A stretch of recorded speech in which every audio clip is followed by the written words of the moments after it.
Welcome to This Week in East Brunswick. Today we're going to the Super Bowl as the East Brunswick NFL Play 60 Flag Football League holds their playoffs and championship games. Then we visit East Brunswick High School, where 8 student athletes sign letters of intent to continue their athletic career at the collegiate level. Members of the Indian Association of Garden State stop by to talk about an upcoming 40th anniversary celebration, and we have information about library events taking place in December. We also check out how the Recreation, Parks, and Community Services Department is giving back to those in need this holiday season. All this, plus we have information on Medicare open enrollment and how the Senior Center can help assist you in the process. So stay with us. This Week in East Brunswick starts now.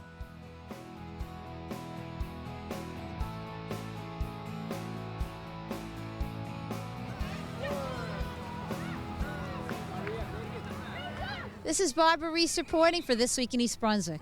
Come join us to a fun-filled day at Bicentennial Park for the Super Bowl of the East Brunswick NFL Flag Football League.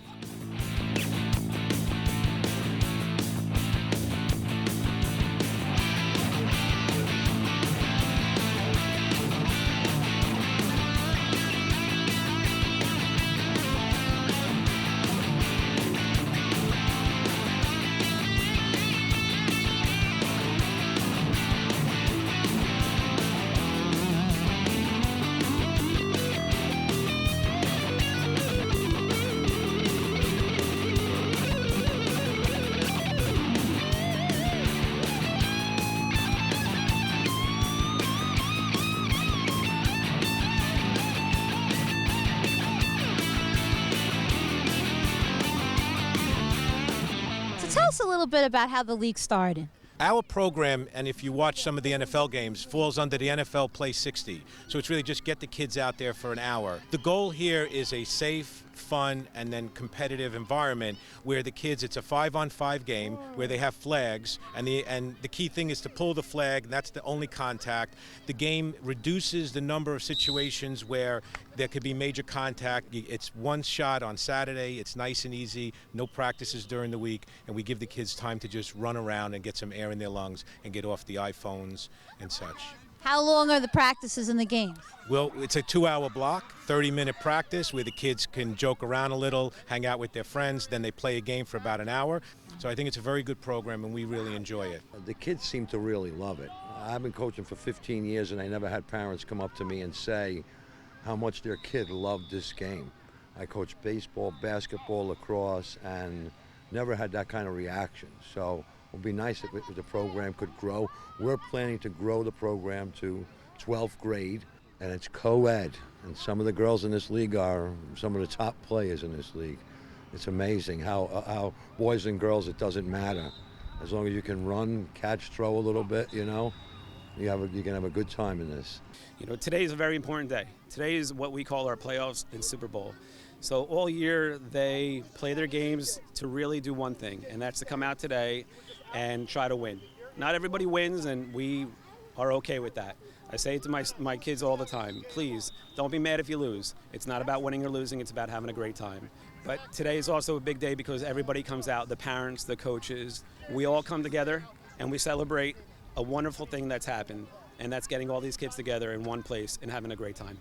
It's a speed game, really. You can run or throw, either way.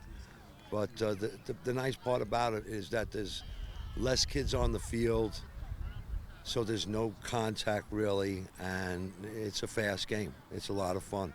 And any kid can make a play at any time. After the last 3 years, we see that any kid, doesn't matter who you are, can make a play at any time. So it's a great game that way. We work with the rec department, and it's one of the few leagues, I would say, around. It brings the cost down dramatically, and we leverage the fact that these fields are beautiful. They're lined. Rec department handles all that. They work getting the refs, and then from a football perspective, they just give us what we need for pretty much every week. We're very happy with the relationship. Well, it's fun to be a coach because the kids love it. They have a great time. You don't need any experience whatsoever. Boys, girls, people from all over the township just come out. They get to run around, and it's a great opportunity to meet other kids, and they have a blast. Well, it's really fun to go outside and be active, and I'm the only girl, so it's really fun to be challenging against boys. Well, I like the running plays, and then I also like the fake handoffs because sometimes it distracts the other team, and then there's an open player on our team. What do you like about flag football? Making new friends and catching flags. What's something fun that you've learned in flag? That we're all a family, and that flag football is not only for boys; it's for girls too. I've enjoyed pulling the flags. I like throwing and pulling flags. I like flag football because you score a lot of touchdowns. I like pulling flags, running the ball, and catching the ball. I like when you get the touchdowns and interceptions. I love that we switch up the positions and then we do multiple plays, getting everybody to have a chance to do different things. I like that everybody gets a chance to play and that everybody scores a touchdown. At every point in the year, everybody's a part of the team. Everybody, it's like a big part to why every team wins. I enjoy like playing with friends, enjoying I love football, so I like playing the game and just being around people who also love the game. I enjoy that friends come and play against each other and have fun with respect. Yeah, and that the refs take time of their day to help us. I enjoy flag football. I enjoy the competitiveness and friends competing against each other. I like running the ball and throwing it to my teammates. I like running it, snapping it, and playing with all my friends. I like running and passing. I like that girls can play it too, and that you can just come out and have fun. Everyone gets a chance with the ball and maybe gets a touchdown. I just enjoy running around and playing, and it's just really fun to do. I like flag because if you play tackle, you can get yourself really hurt. I like flag football because it's a good chance for kids to run around and have fun. I like the fact that you can play and not get tackled. So my mom never let me play tackle football, and this is the only way I can actually play football, and it's fun. I like flag football because you can have outdoor fun with your friends. It's fun and you don't get tackled. I like playing quarterback and not worried about getting any injuries. Everything is fun. It's just a lot of fun. I enjoy catching the ball, and the feeling is just awesome. I like flag football because everybody can play, and you don't do it by yourself. I think it's a good opportunity to meet new kids and have new friends. I like about the game is we all are a team and we work together, so we all get a chance to play. It's the best because if you're free on Saturdays, that's the only commitment is 2 hours on Saturday, and if you know the game, you can easily transfer the knowledge to the kids, and we certainly need more volunteers every year. Every weekend we all come out and you see everyone on the sidelines. The kids have a ball. They're getting to play football and they're feeling really good. I love the fact that it's flag, it's not a tackle environment, and the kids just have a ball. The coaches are very dedicated. It's a wonderful program. It's grown immensely in the past 3 years. And as you can see, it's a lot of fun today because it's a Super Bowl, but it's a lot of excitement and everyone plays and they're really good to each other. It's a great program. I mean, all these kids, they're all winners in my book. Every one of these kids that come out to play, they are real winners. I watch every week different teams, and these kids they have a passion for the game. They really do. They have a immense passion for the game, and as John said, I get compliments from parents constantly as well, from how the league is helping their sons and daughters come out and get all this exercise, and it's just fun for them. It really is. And so over the winter, let's say I would want to register for next year. How do I go about doing that? Well, there's a few ways you can go about doing that. You can go to the East Brunswick Rec Department and you could sign up through there. We do have open registrations a few times a year where you can actually come and see us in person and talk to us. And again, you could also email myself or the commissioner, and we will absolutely help you out that way. This is Barbara Reese reporting. Thank you for joining us at the East Brunswick NFL Flag Football Super Bowl here at Bicentennial Park. We hope you enjoyed all the games. Thanks again for joining us.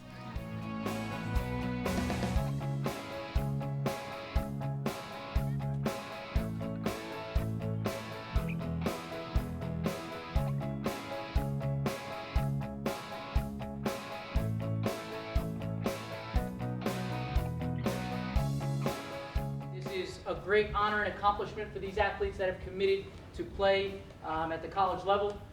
So we want to give them their due recognition and really support them in whatever they do. They've made East Brunswick proud. We've always had a tradition of excellence in academics, athletics, and the arts. And this day is a really proud day for the administration and everybody in this room. First, for all the friends that are here, thank you for coming here to support these athletes on their great accomplishment. To the coaches that are in the room and the staff, the teachers, the guidance counselors, I know how hard you've worked with these individuals as well so these student athletes can go on. To our parents and family, thank you for bringing them here to East Brunswick High School. We've truly enjoyed working with them. I know the hours that you probably spent driving on the sidelines and watching that, and to be here today must be a real gratifying day. So thank you for that. And to our student athletes that are moving forward, I think I know you have made us very proud of what you've done on the field and in the classroom, because it's not easy to be a student athlete nowadays. All of the requirements academically, athletically are very challenging. And you are the best of the best, and we congratulate you, and I hope that you enjoy your special day.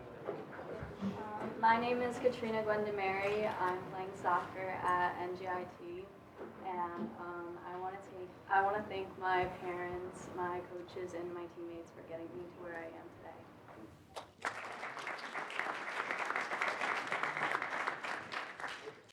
My name is Alec Leeson, and I'll be wrestling for the University of Chicago, which is it's a dream come true. And I would like to thank Yanazo, Mr. Pazinko, and my parents too, for the motivation and pushing me through hard times. Thank you.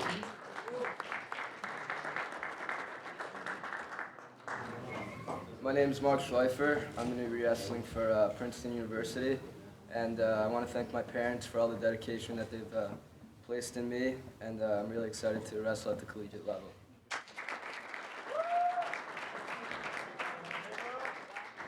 My name is Kyle Loser. I'll be playing volleyball at Rutgers Newark. I just want to say thank you to Mom and Dad. Love you guys so much. Love you, Sophia. Thank you, Mr. Yanazo, for everything you've done for the program, and I'm ready to play this year. Jay Marquez, I'm going to Mercer County. Very excited. Thank you, Coach. Appreciate it. It was a great year last year. Ready to do it again. I thank my parents, my grandfather for coming out, running with Coach Rob. It's been a long way, and ready to roll again, you know?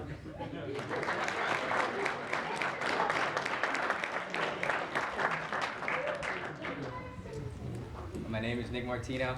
I'm going to Franklin Pierce University. Like Jay said, I'm very excited and I'm very grateful to be given this opportunity to play baseball at the collegiate level. And I want to thank Coach Kenny, Coach Rob, and everyone for all the years of hard work and for believing in me.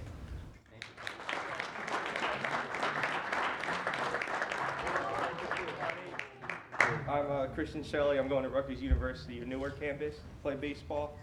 It's been a dream of mine to ever play baseball in college. It's finally coming true, and I'm very excited. And we're going to win another county tournament this year and state.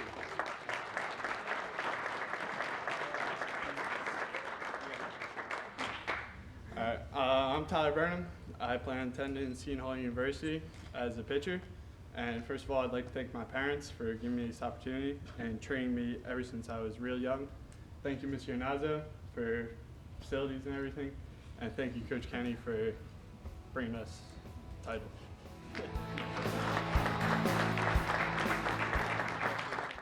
Hello everyone and namaste. My name is Kavina Patel. And I'm Pooja Antala. Kavina and I are members of the Teenage Committee of Indian Association of Garden State. We are here to invite all of you to 40th Annual Day event of the India Association of Garden State that will be held on Saturday, December 10th. The event is organized at the Royal Albert Palace in Edison starting at 6 p.m. Indian Association of Garden State is an organization that is committed to 3 objectives. 1. Bringing Indian culture and heritage to the community through multitude of cultural activities. 2. Organize or participate in charitable activities for social causes. 3. Offer a platform for members to enhance the network and members' children to stay in close touch with their own culture and roots. The association has seen many changes since its humble beginning in 1976. However, its commitment to member families and communities they belong to has remained unchanged over 4 decades. It is no small feat to sustain a small nonprofit organization this long. The annual event each year marks the successful completion of the year and becomes an occasion for attendees to celebrate Diwali and New Year. This year, we plan to have a celebration that suits the landmark achievement. The venue is popular and the food is going to be delectable. We have more members participating in wonderful performances than ever before. There will be plenty of entertainment, starting with traditional dance performances by Rutgers Raga, a wonderful singing performance by Varsha Joshi, and of course, a DJ to end the evening with many attendees on the dance floor. A photo booth with a professional photographer will be present so attendees can memorialize their attendance in the celebration. Please plan to join us to celebrate IAGS's 40th annual day. Visit our website at www.iaofgs.org to see the event flyer. You can contact any adult committee members listed on our website to purchase the tickets. Also, visit us on Facebook at facebook.com/IAOFGS and Twitter at twitter.com/IAOFGS. We look forward to seeing you at the event. Thank you and namaste.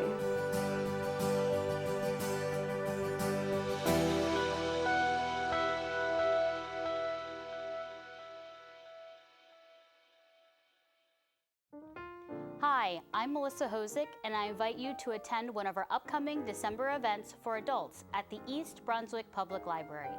All are open to the public.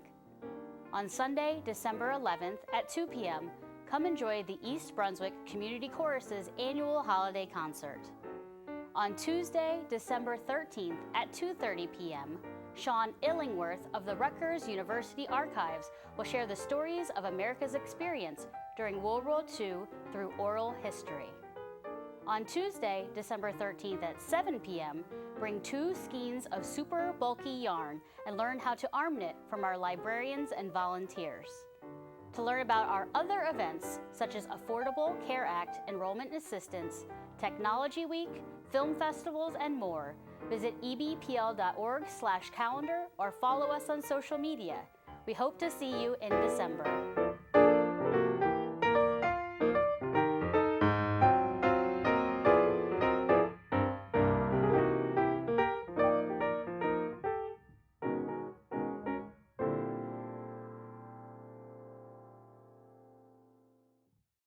Hi, I'm Shoshana Stahl here at the Recreation Offices to discuss what's upcoming this holiday season throughout the town.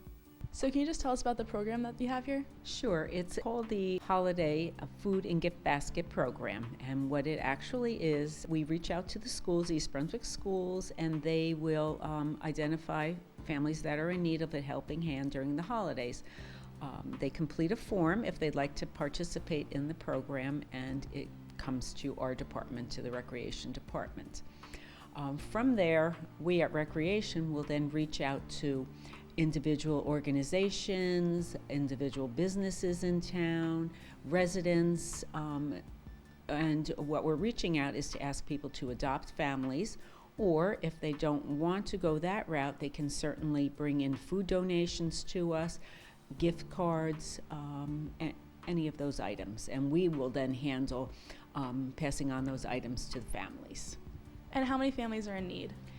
Well, this year we have around 200 families that we have received from the school district that need the helping hand during the holidays. Well, we're hoping to have all our donations received by Friday, December 16th, so that the following week we can get all those donations and items out to the families leading into the December holidays. For this season, we have an additional program. It's called Feed the Heart. And what it is, it's a program that we have participating restaurants in East Brunswick that will be giving a portion of their proceeds for a given day, which will be Thursday, December 1st, to the Feed the Heart program. And that in turn will be used to go towards the families that are in need, whether we buy food or gifts or gift cards for those families, but it's helping in addition to what we get from the other organizations. The listing of restaurants will be posted on the township website as well as our social media sites. So we're just asking our residents and friends to dine in one of these restaurants on that day and help us out in that respect. So we're looking forward to it. It's a new program, and we had received a lot of enthusiasm from the restaurants in the community, so we're looking forward to this. Hi, I'm Sharon Riley Morosi, Assistant Director for the East Brunswick Department on Aging, and this is the Voice of Experience. I am here today at the Senior Center with Donna Falkenberry. Donna is the Social Service Coordinator for the Department on Aging, and she is also a SHIP counselor. Today we're going to talk about Medicare open enrollment. But first, Donna, tell us, what is a SHIP counselor? Okay, SHIP counselor is a trained, either volunteer or in this case, the East Brunswick Township provides a SHIP counselor to East Brunswick residents. We take a 6-week course when we first start to train us in the basics of Medicare and how Medicare works. And then you shadow with an experienced SHIP counselor, and then you're on your own to assist people with Medicare. People new to Medicare, people that have questions about Medicare, appeals with Medicare, anything to do with Medicare. Someone will call Medicare's hotline, and they will eventually, if they are from East Brunswick, will be referred to me to get assistance. Okay, so you used your SHIP training for open enrollment. Open enrollment started recently. Can you tell us about open enrollment for Medicare? Sure can. Open enrollment happens every year, starts on October 15th, it ends on December 7th, and it is primarily the time where people who are already in Medicare can look at their coverage and make changes. The most, I want to say, important and also the most popular change or review is done with prescription coverage. Each year, insurance companies have the opportunity to change their premiums and change what they cover and how they tier the prescriptions. So it's very important when you have a Part D plan, which is your prescription plan through Medicare, to look at that coverage and see how it's changing next year. And if it is in fact changing where it's going to be more expensive, there is the opportunity to switch to a different company, which may be less expensive and cover your prescriptions at a better rate.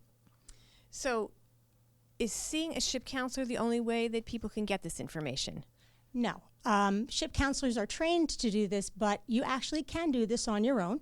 You can go to Medicare.gov, and there's an option called Plan Finder, where you can put in your prescriptions, and they're very specific as to the name of the prescription, strength, dosage, how often, all of that.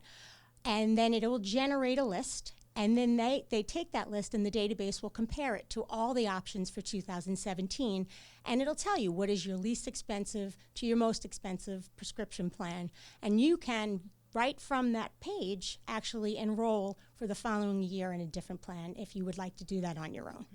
Okay, so open enrollment helps with Medicare prescription drug plans. Does it do other things too? Yes.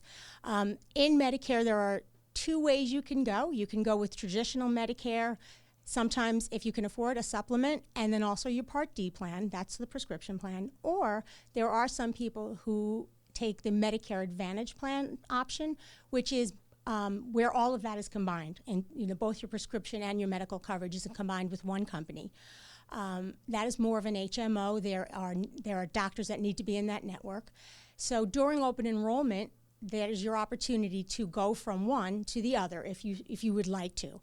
If you're in a Medicare Advantage plan and you want to come back into traditional Medicare, you can do that and then join a prescription plan, or vice versa. If you're in traditional Medicare with a prescription plan and you would like to try a Medicare Advantage plan, you can do that during open enrollment also. Okay. Anything else people need to know about open enrollment? Again, you have until December 7th to make your changes. They become effective January 1st. For the Medicare Advantage, you do get a grace period when you first enroll. It starts January 1st. If you find you're not happy with it, you have until February 28th to disenroll and get back in traditional Medicare with no restrictions, no penalties. Okay. So if someone wanted to see you, to make an appointment because they're interested in checking out their Medicare during open enrollment, how would they do that? All they need to do is call the center. My number is 732-390-6809 to make an appointment. We also will have other SHIP counselors on hand for open enrollment because it is such a busy time to assist us with the same procedures, looking over your Part D plans, helping you get in and out of Medicare, traditional Medicare or an Advantage plan. So just give us a call and we'll be happy to schedule an appointment. Well, it sounds like a great service. Thank you. If you would like more information about Medicare open enrollment, SHIP counselors, or any other programs available through the East Brunswick Department on Aging, then please call us at 732-390-6896. And please remember, the East Brunswick Department on Aging is here to help you and yours age successfully.